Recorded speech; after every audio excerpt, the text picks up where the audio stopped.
My novel, The Snow Queen, does borrow its title from the Hans Christian Andersen fairy tale. With this book, I knew immediately what the title would be. I wasn't sure if it would have much to do with the fairy tale, which is a fantastic and very strange fairy tale. I wasn't so much drawn to the Hans Christian Andersen story as I was to the words snow and queen, which have more than one meaning. You know, snow is Christmas, and then snow kills Arctic explorers, and of course it's a slang term for cocaine. A queen is a powerful woman. It's also a slightly insulting term for gay men. And there are certain elements from the Hans Christian Andersen, but not so much. And I basically decided, you know what? I love Hans Christian Andersen. I grew up with those stories, but he doesn't own that title.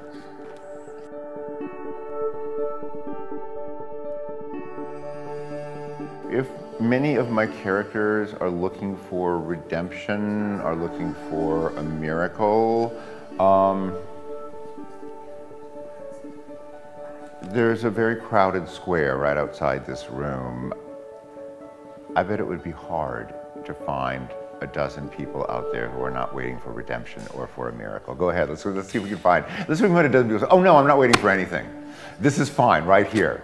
You know, I'm having a sandwich, I'm in Montalva, I'm expecting nothing else. You know, New York is complicated. I think pure love of New York would be a kind of idealism that I would be suspicious of. It's a difficult city in many ways, but I think maybe what I love about it the most is that you can't walk the streets of New York City for even 5 minutes and imagine that you are a typical member of the human race. I try as best I can when I'm with people to pay attention to them without thinking in terms of material. When I was younger, you know, I was as obnoxious as most 23-year-old aspiring writers. I was writing something on a cocktail napkin and say, oh, could I use that? And then I thought, you know, stop that.